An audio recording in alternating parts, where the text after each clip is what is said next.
Bonsoir à toutes et à tous, ravi d'être avec vous pour cette conférence de presse pour la Paris Games Week qui va commencer dès la semaine prochaine.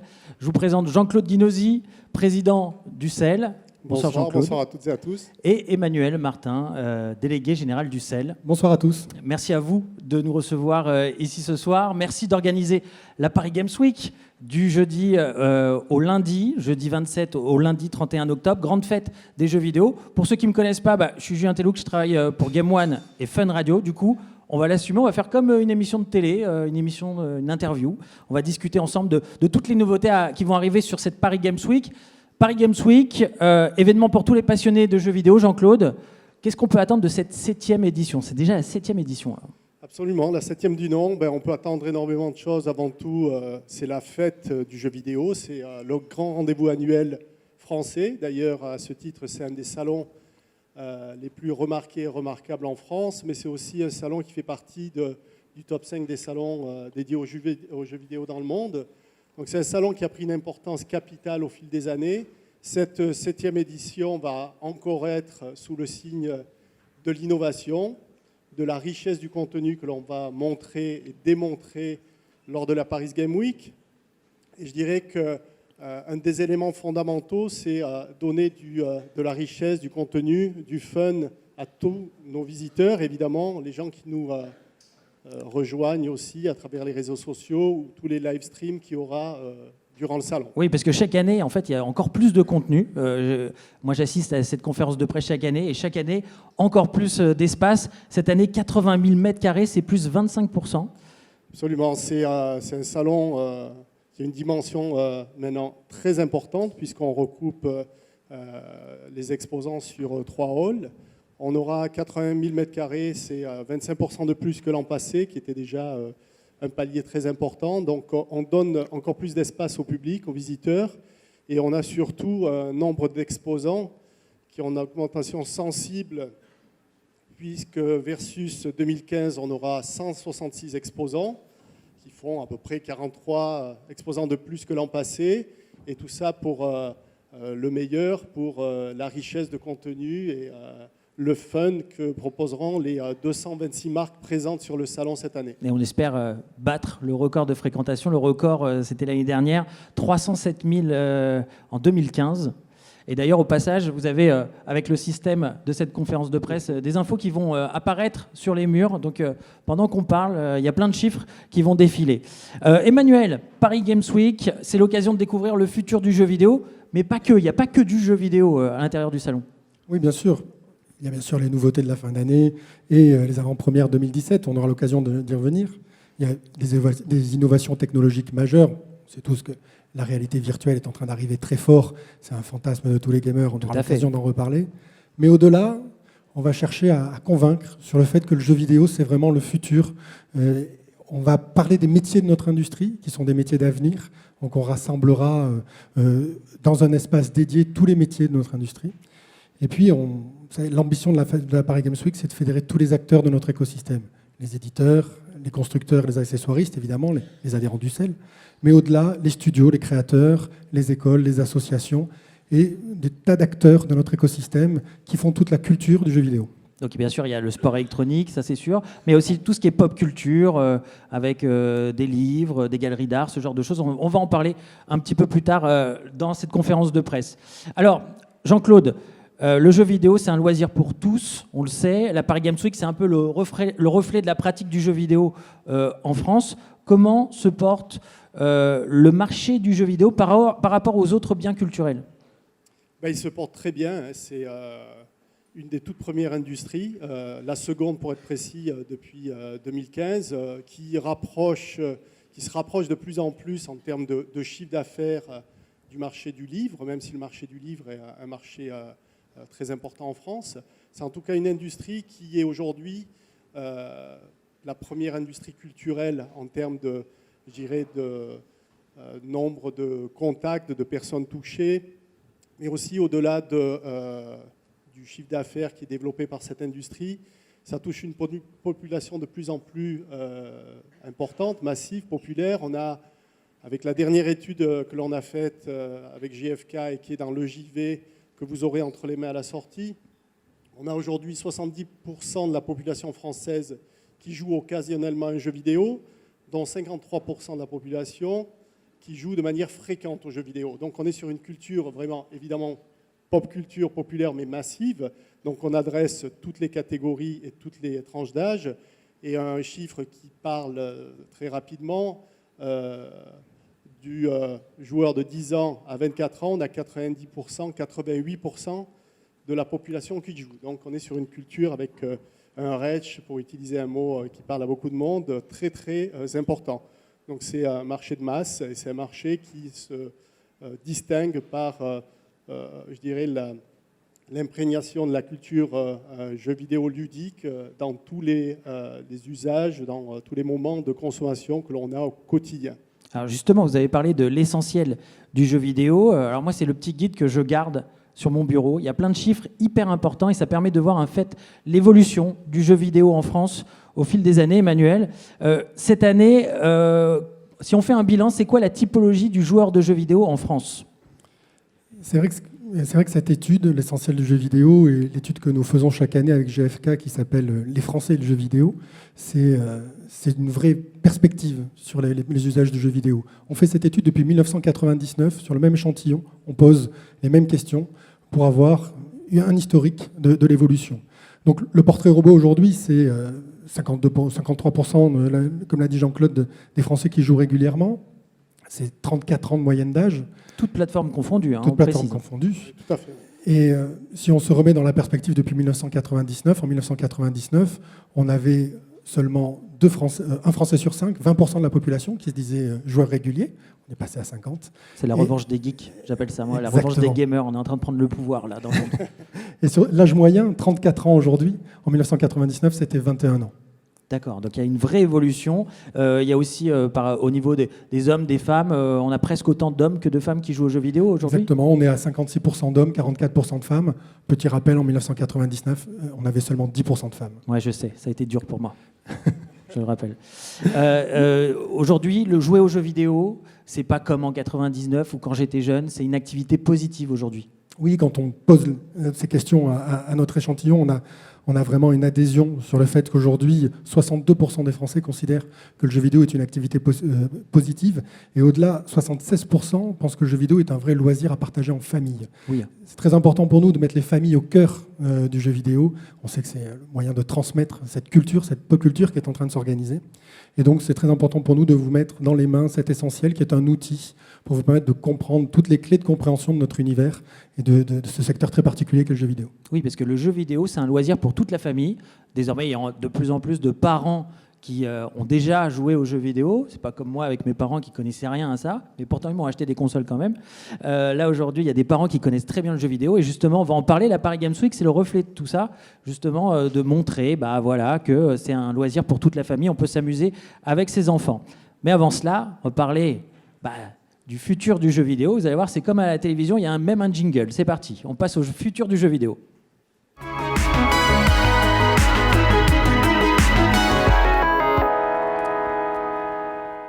Alors forcément, ça intéresse le plus tous ceux qui sont ici dans cette salle, c'est qu'est-ce il va arriver à la Paris Games Week, qu'est-ce qu'on va pouvoir tester. C'est avant tout la Paris Games Week, le lieu, l'endroit, le salon, Jean-Claude, où on peut tester toutes les dernières technologies. Absolument, et d'ailleurs le jeu vidéo revendique, je dirais, l'ancrage important au niveau de la technologie. J'ai repris plusieurs fois ce commentaire, on est un mix entre la culture et la technologie. Et c'est ce qui permet à l'industrie du jeu vidéo et à l'intérêt tout simplement du jeu vidéo d'être toujours, je dirais, l'instigateur ou l'initiateur de nouvelles technologies et parfois même d'être disruptif ou révolutionnaire dans ce qu'on propose. Cette année, on propose évidemment la réalité virtuelle. C'est un élément important d'enrichissement de la façon de jouer par rapport à ce que l'on connaît. Demain, ça sera peut-être dans le rang public, où on l'a vu cet été avec Pokémon Go, la réalité augmentée. Tout à fait. Donc on est au cœur du développement digital, de la technologie. Il y a un point que je voulais également faire remarquer, c'est qu'aujourd'hui, lorsqu'on parle d'un enfant qui aborde le digital pour la première fois, il aborde souvent par le jeu vidéo, avant même d'avoir un écran entre les mains pour téléphoner, chatter ou autre. On commence à aborder la culture digitale par le jeu vidéo et je pense qu'il est juste que le jeu vidéo revendique sa culture et son affiliation à la technologie comme elle peut le réclamer par rapport à la culture et au contenu. Du coup, à la Paris Games Week, on voit toutes les pratiques, mobile, tablette, console, toutes les PC. plateformes. Et par ailleurs, on reviendra sur le sujet e-sport, mais on parle là de hardware ou de technologie avec la VR, mais c'est évidemment ce qui met en exergue la technologie, ce sont aujourd'hui les plateformes et le contenu. Les enjeux sont sur les plateformes et contenus. Évidemment, la technologie hardware est là pour la démontrer, la mettre en exergue. Un élément important, c'est dans les usages, la Paris Game Week a toujours démontré que dans les usages, on était aussi à la pointe de ce qui se passait.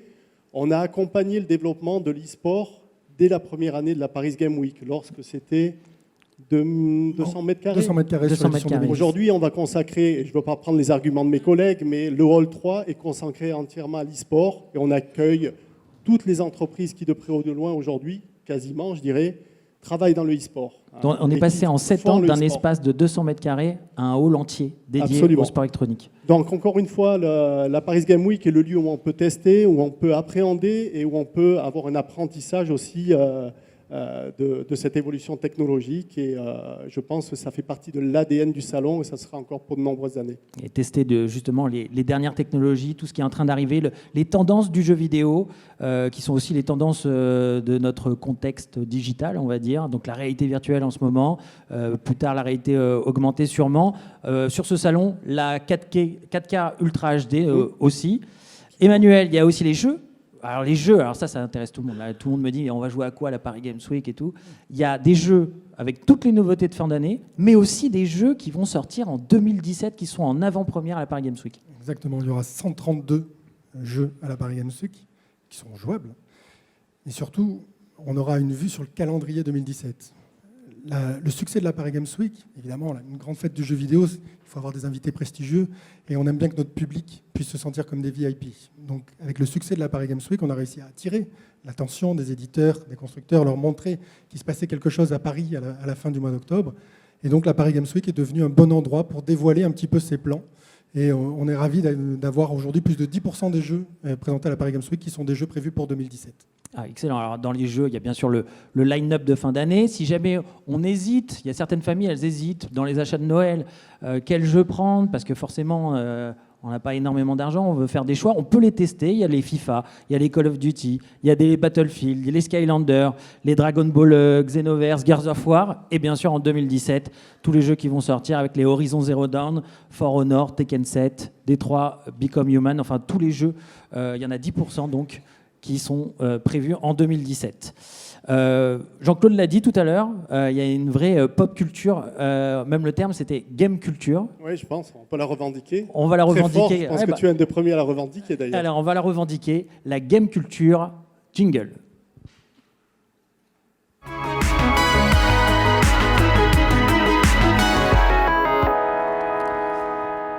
Alors, il y a une vraie pop culture autour du jeu vidéo. On le voit constamment au fil des mois. Il y a des livres, il y a de l'art, il y a toute cette game culture, c'est votre terme, Jean-Claude, il est bon, qui se développe de plus en plus au fil des années. Et à la Paris Games Week, on voit toutes ces tendances, justement. On peut les découvrir. Et on essaye de rassembler tout ce qui se rapproche à la culture vidéoludique, pour employer un terme français. Mais la game culture, je pense que c'est quelque chose de profondément ancré. Comme je l'ai dit précédemment, quasiment on est avec la culture jeu vidéo ludique aujourd'hui pour un enfant, avant même d'avoir touché un smartphone. Et dans son propre développement, après on peut jouer de nombreuses heures, on abandonne à des moments, mais on voit qu'aujourd'hui, jusqu'à des personnes de mon âge, on joue encore. Et cette game culture, surtout, on se rend compte qu'elle est complètement immergée dans le quotidien de la population française ou de la population au niveau mondial, puisqu'on retrouve des codes, mais de plus en plus présents dans la création publicitaire, dans la création tout court, dans les films, la création artistique, mais au-delà aussi dans des choses beaucoup plus sérieuses dans les industries, la façon dont on peut communiquer, éduquer ou évangéliser un sujet qui est parfois un peu touchy, à travers le serious gaming. On peut parler de nucléaire à travers la formation sur et en utilisant les codes du jeu vidéo, voire même des jeux vidéo. C'est ce que fait en interne un certain nombre d'entreprises qui travaillent dans ce secteur. Et on voit même sur l'utilisation des codes du jeu ou de la culture, la game culture, des praticiens, la médecine qui l'utilise. On avait l'exemple d'un praticien qui soigne l'autisme, donc quelque chose de très sérieux sur les jeunes populations, grâce aux jeux vidéo. On apprend aussi à coder de plus en plus. Donc peut-être qu'Emmanuel peut donner un peu plus de contenu sur qui on accueille pour justement porter haut le flambeau de cette game culture. Alors oui, le programme est riche, hein, j'ai vu. Oui, c'est vraiment un contenu extrêmement important pour nous. Donc on cherche à rassembler tous les acteurs de cette game culture. Donc on a une galerie d'art, on avait déjà expérimenté ça l'année dernière. Cette année, c'est le collectif Artitude qui va venir proposer et montrer comment le jeu vidéo inspire des artistes. Donc une galerie d'art à la Paris Games Week. On aura la BNF, la Bibliothèque nationale de France. La BNF est à la Paris Games Week. Exactement. Mais pourquoi? Parce qu'il faut que la les... bibliothèque. La Mais pourquoi Il faut que les gamers sachent qu'à la Bibliothèque nationale de France, François Mitterrand, dans le 13e arrondissement, dans les sous-sols, dans les magasins, entre les manuscrits des grands écrivains, entre toutes les richesses, les enluminures, tout ce qu'on imagine là-dessous, il y a des jeux vidéo qui sont conservés avec la même expertise scientifique que tous les autres objets. Pour les chercheurs de dans 10 ans, dans 100 ans, dans 200 ans. Ils archivent toute l'histoire des jeux vidéo, grâce aux tous les jeux qui sortent. Absolument. Grâce au dépôt légal. Et donc on voulait absolument que la BNF soit présente à la Paris Games Week pour montrer aux gamers que notre culture est déjà constituée et que c'est déjà un patrimoine pour le futur. Génial. Voilà. Il y a aussi la Cité des Sciences. La Cité des Sciences, avec ce côté toujours un peu savant fou qui démantibule un petit peu les expériences de jeux vidéo. Vous allez voir, ils ont des espèces de dispositifs où ils analysent les réactions des joueurs avec... Vous allez être couvert d'électrodes sur le stand de la Cité des Sciences. C'est extrêmement intéressant. Comme chaque année, on a l'espace jeu en famille. On parle de PEGI, de pédago-jeu, de GameCode aussi. Exactement, ça c'est un dispositif qui a toujours été au cœur de la Paris Games Week, c'est de donner un espace pour les familles, animé par le collectif Pédago-Jeux, qui rassemble les associations familiales, les pouvoirs publics avec le ministère de la Famille et les professionnels du jeu vidéo. Le but, c'est d'informer les parents et de créer ce dialogue, puisqu'on parlait de transmission familiale. Effectivement, aujourd'hui, on a des gamers qui sont parents, on a encore des parents qui ne jouent pas. Il faut rassurer tout le monde, donner des clés pour que le jeu vidéo soit une pratique qui soit ludique pour tout le monde, qui ne soit jamais un enjeu d'autorité. On a GameCode, qui est un dispositif qui permet d'initier aux codes les plus jeunes grâce aux jeux vidéo, en se servant des codes du jeu vidéo. Et il y a vraiment cette notion de transmission qui se met en place entre la Paris Games Week Junior, parce qu'on a MO5, la référence du rétro gaming à côté, en partant du principe que les parents vont aller prendre une tannée sur le junior et qu'après ils pourront se venger sur les jeux auxquels ils jouaient dans les années 80. Voilà. Et bien sûr, librairie, où on peut...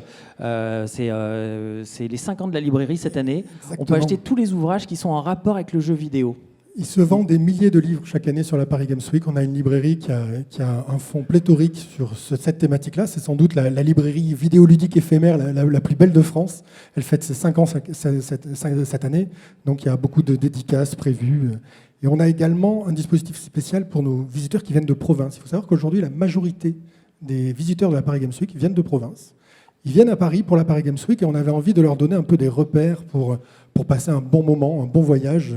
Et donc, on a un guide des bons plans pour les gamers. Donc ça, c'est sur le site du CEL. Exactement, sur le site de la Paris Games Week. De Paris Games Week. On télécharge ce guide des bons plans et là, on a plein d'expos de bons plans sur Paris, dans la région, pour pouvoir aller à la Paris Games Week, mais pas que. On va à l'extérieur de la Paris Games Week, dans Paris, pour découvrir tous les bons plans de la game culture, pop culture. Exactement. Ou aller boire un verre, ou aller dîner, ou aller faire la fête, ou aller faire une compétition de e-sport.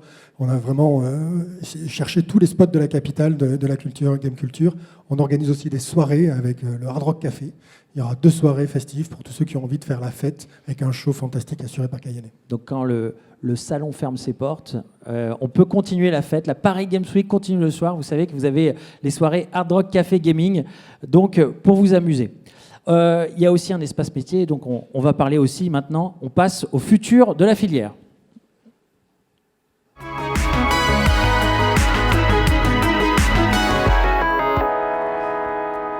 Alors bien sûr, le jeu vidéo, c'est une passion pour quasiment tout le monde, mais pour certains, c'est aussi une vocation.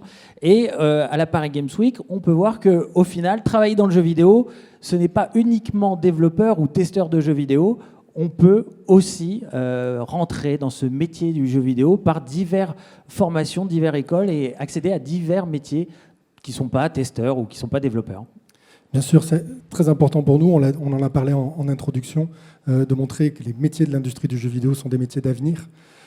Pour ça, il y a deux façons de le faire. D'abord, montrer la vitalité de la création. Donc, il y a une partie B2B sur la Paris Games Week qui est réservée aux professionnels. 3000 professionnels qui viennent, une centaine de conférences. C'est la Game Connection, organisée par Connection Event, pour Capital Game, avec le soutien de la région Île-de-France.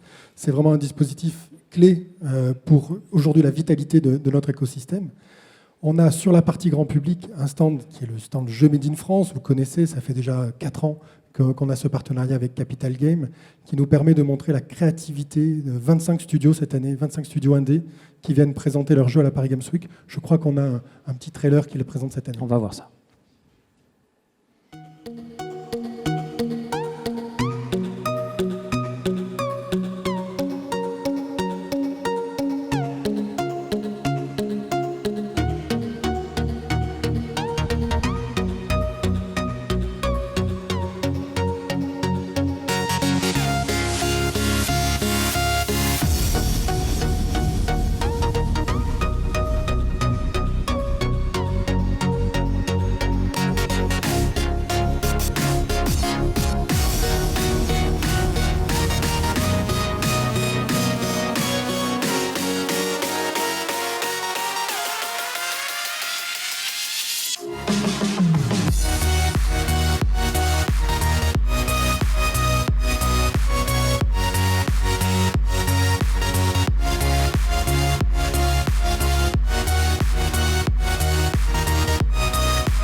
Ça donne envie.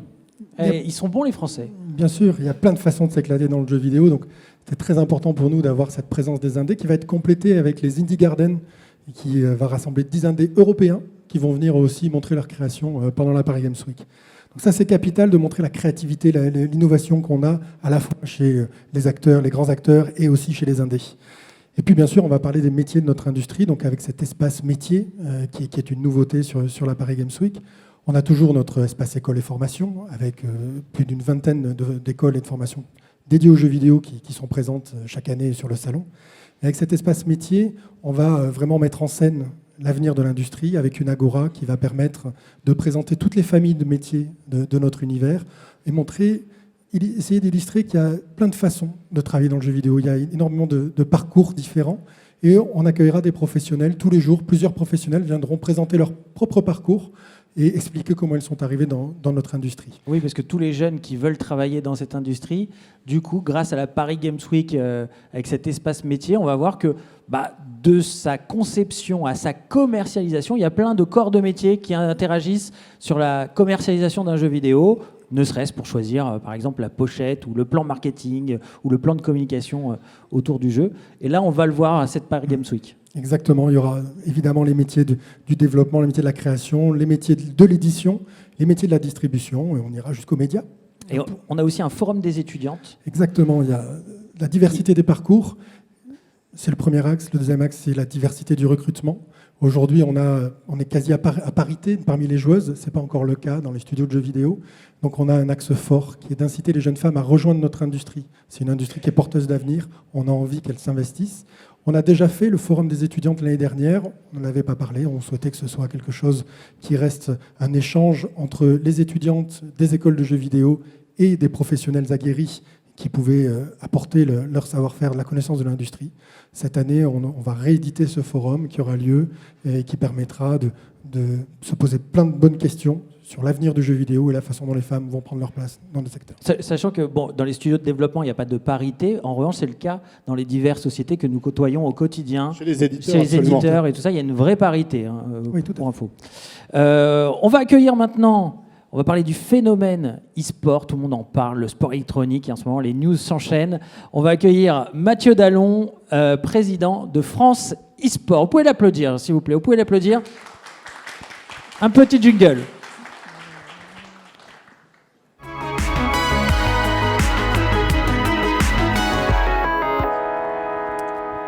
Merci Mathieu d'être là. Salut, Ça merci va pour l'invitation. On va rappeler le contexte quand même autour du sport électronique, l'e-sport qui est en train de monter en flèche. Les news s'enchaînent. Le gouvernement aussi s'y intéresse. Il y a la loi pour une république numérique. Les choses changent, Emmanuel. Oui, c'est vrai. Le e-sport, c'est cette dimension de jeu vidéo qui a une explosion absolument extraordinaire. Jean-Claude le rappelait, on est passé en 2010 de 220 mètres carrés avec nos amis de l'ESL à 23 000 mètres carrés cette année. C'est énorme. C'est absolument gigantesque. Et cette ampleur considérable, on a échangé avec tous les acteurs de cette sphère. On a créé un groupe de travail pour essayer un petit peu d'obtenir une reconnaissance du e-sport, et c'est allé finalement très vite, puisque grâce au soutien d'Axel Lemaire et au travail de 2 parlementaires qui ont fait un rapport sur le e-sport qui s'appelle Rudy Sall et Jérôme Durin, aujourd'hui, le 28 septembre, la loi pour une république numérique a été votée et le e-sport est reconnu officiellement dans la loi française. Donc c'est vraiment une avancée décisive pour nous, et ce groupe de travail qu'on avait créé est devenu une association qui est France e-sport. Décisif pour nous et pour les joueurs aussi de sport électronique qui ont désormais un statut légal. Ce n'était pas le cas auparavant. Alors, Mathieu, tu es président de l'association France e-sport. Quel est son rôle exactement ?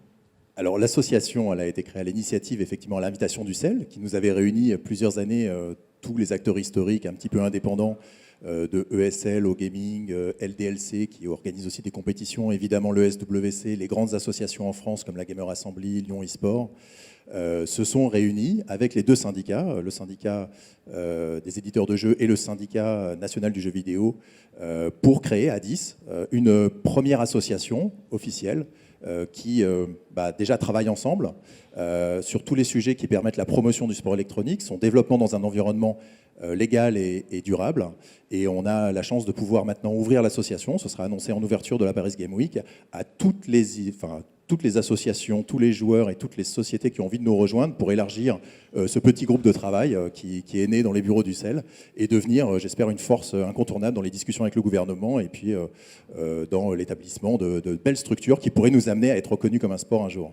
Donc il y a un véritable encadrement désormais, un accompagnement qui permet justement d'aider le gouvernement à légiférer autour de l'e-sport. Oui, tout à fait. Vraiment, l'ambition de France e-sport, c'est d'être un interlocuteur pour le pouvoir public. Et donc, on va avoir une présence de France e-sport sur la Paris Games Week. Alors à l'invitation du CEL, et je te remercie officiellement, France eSport sera présente avec à la fois une exposition sur les métiers du sport électronique à travers une galerie photo qui fera découvrir qu'il y a des métiers, il y a des carrières, à la fois de commentateurs, de joueurs, des métiers au carrefour de l'audiovisuel, du sport, du spectacle, des métiers d'arbitre même aujourd'hui qui commencent à se structurer. Il y a tout un écosystème de start-up en France qui se développe autour de cette notion de sport électronique. Les éditeurs commencent à créer des divisions sport électronique au sein de leur staff, et donc il y a des nouveaux métiers à inventer qui sont entre le chef de produit, le community manager. Donc on va parler de tout ça, on va faire des réunions avec tous les acteurs de l'association seront présents pour rencontrer le public ou rencontrer les entreprises qui ont envie de nous rejoindre. Et bien sûr, les passionnés de sport électronique vont suivre les compétitions. Comme on vous l'a dit, on est passé de 220 mètres carrés d'e-sport à un hall entier. Donc cette fois-ci, on peut suivre toutes les compétitions, ESWC, ESL. On le sait, le sport électronique, Jean-Claude, ils ont eu une résonance énorme, en partie grâce aux médias Internet qui ont diffusé largement les compétitions. Cette année, la Paris Games Week va prendre la parole, va amplifier sa résonance par le biais d'Internet avec des grands médias qui vont populariser le sport électronique encore plus. Comme Mathieu et Emmanuel viennent de le dire, les compétitions de e-sport sont en plein développement, c'est en train de se structurer, mais c'est également une filière qui existe depuis de nombreuses années dans d'autres pays. Donc on est en train de rattraper le temps perdu en France. Il y a des pays où c'est beaucoup plus structuré. Donc cette année, on aura l'opportunité, grâce à des médias qui s'intéressent encore plus à l'e-sport, surtout des grandes plateformes internationales ou nationales, d'avoir un écho médiatique beaucoup plus important que ça pouvait être le cas jusqu'à ces dernières années. À savoir qu'aujourd'hui, si on lit la presse économique ou pas, il n'y a pas un jour où il n'y a pas une annonce qui parle de e-sport. Tous les grands acteurs, tous les grands médias s'en occupent ou s'en préoccupent. Hier, un 2 novembre, Electronic Arts a annoncé une collaboration très importante avec la Ligue nationale de football pour évidemment créer des tournois nationaux et après qui seront relayés au niveau international. Donc ça, c'est une prise de parole très forte. Et de savoir qu'une ligue professionnelle aussi puissante que celle du football, qui est quand même le premier sport au niveau mondial, s'intéresse à l'e-sport pour prendre la parole de manière aussi claire, c'est un élément de communication majeur pour le monde du e-sport et le jeu vidéo. Et si je prends d'autres exemples, on sait que cette année, on aura évidemment les partenaires historiques qui ont toujours communiqué sur le e-sport, que ce soit Game One, jeuxvideo.com, donc Webedia, etc., qui a aussi annoncé des partenariats stratégiques. On a des nouveaux acteurs, des nouveaux venus dans l'arène, comme le groupe Canal+, évidemment, qui a annoncé une émission dédiée au e-sport, avec certainement une communication étendue et qui sera présent avec un stand lors de la Paris Game Week. Mais on a également des acteurs qui sont nés du e-sport comme Twitch, qui seront présents. Twitch sera présent avec un stand et va streamer en direct, je pense, avec un partenariat sur le SWC, si je ne me trompe pas, tout au long de la durée de la Paris Game Week. Et sans oublier non plus, nous avons un accord avec YouTube qui, pour la première fois, YouTube s'intéresse quand même qu'aux gros salons mondiaux. Donc ça veut dire qu'on représente quelque chose aujourd'hui à travers le e-sport. Ils seront présents et ils vont créer une URL qui permettra de diffuser et de retrouver très facilement les contenus qui vont être postés à travers une URL commune sur la Paris Game Week. Donc ça, c'est des événements importants pour nous au niveau de l'industrie et qui amènent la richesse. Et je parlais de la prise de parole sur nos joueurs, sur les gamers, est très importante en termes d'expérience. Et le fait d'avoir les grands médias, les grandes plateformes généralistes ou spécialistes ou spécialisées qui sont présentes et qui relaient l'information nous permet de sortir du cadre des 300 000 personnes ou plus qui sont le visitorat de la Paris Game Week et de digitaliser tout ça. C'est-à-dire l'audience aujourd'hui de la Paris Game Week s'étend bien au-delà du visitorat. Et ça, c'est un élément fondamental de la pérennité et de ce qu'on peut apporter à notre public à travers la présence. Les communautés se retrouvent sur la Paris Game Week. Parfois, elles échangent ou elles jouent sur des compétitions toute l'année. Et on retrouve des communautés petites ou plus grosses qui se retrouvent sur la Paris Game Week. Donc, c'est un moment de fun, c'est un moment très communautaire, en fait, la Paris Game Week, et qui s'étend au-delà de la présence physique. Une visibilité énorme là, qui va être amplifiée avec Twitch et YouTube, même à l'international. Et je complète la diffusion avec un partenariat avec l'équipe, une retransmission donc, des compétitions sur la chaîne L'équipe de la TNT et la diffusion tous les soirs sur SFR Sport du contenu e-sport de l'ESWC. Exactement, j'en avais oublié. Voilà, et il y en a tellement maintenant, là. Beaucoup. Et vas-y Mathieu. J'en profite, je ne sais pas si tu allais me couper la parole, c'est pour toi.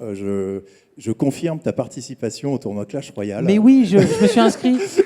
Comme joueur. Bravo. Et je suis officiellement un joueur d'e-sport. Je m'entraîne comme un fou tous les soirs. Écoute, on va réunir les meilleurs joueurs du monde à Clash Royale au cœur de la Paris Game Week. Ils vont venir de Chine, de partout, des États-Unis. On a quelques invités et Julien a demandé à participer et on a validé ta participation. Sur le site, tout simplement. Donc on va voir ce que tu donnes.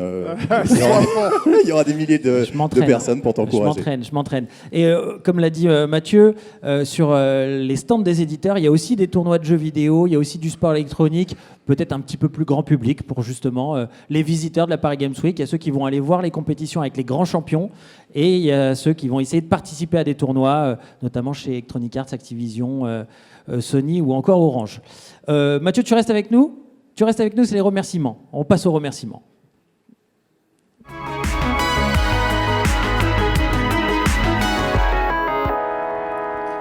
Alors on va remercier tous les partenaires qui soutiennent la Paris Games Week, certains médias depuis très longtemps, depuis quasiment la création de la Paris Games Week. Effectivement, on tient à remercier nos partenaires, au premier chef Coca-Cola, qui évidemment porte le nom de... Qui n'est pas un média, mais qui porte le nom de la Paris Games Week. Fun Radio, qui est extrêmement impliqué, qui apporte chaque année des nouveautés, des nouvelles façons d'interagir avec la Paris Games Week. Cette année, il va y avoir une silent party pendant l'avant-première. Tout à fait. Ça va être extrêmement amusant. On met un casque et on a une ambiance pendant qu'on fait les files d'attente, c'est ça? Exactement, une playlist dédiée à la Paris Games Week. On va remercier Game One, je ne sais pas si tu connais, Mais je connais un petit peu. qui est un partenaire irremplaçable pour le salon. Évidemment, la FNAC, qui est aussi un distributeur qui s'est engagé sur le salon depuis longtemps. Oui, depuis l'origine, Depuis l'origine. absolument. Jeuxvideo.com, qui arrive toujours avec plus de contenu, plus de choses à montrer sur la Paris Games Week. Là aussi, c'est un partenariat qui donne du sens à ce qu'on fait sur le salon. Et c'est Star, qui est aussi impliqué depuis quelques années sur la Paris Games Week. Petit dernier qui arrive, c'est Aizen, qui débarque sur le e-sport, la partie e-sport, pour s'impliquer et montrer qu'il y a plein de choses à faire sur ce salon. Bah, merci. Le mot de la fin, on peut souhaiter qu'une belle Paris Games Week. Oui, absolument. C'est divertir notre public. Je pense que c'est le premier objectif. C'est toujours plus de contenu, de richesse, de fun, parce que cette industrie n'existe que par le fun qu'elle procure aux gens.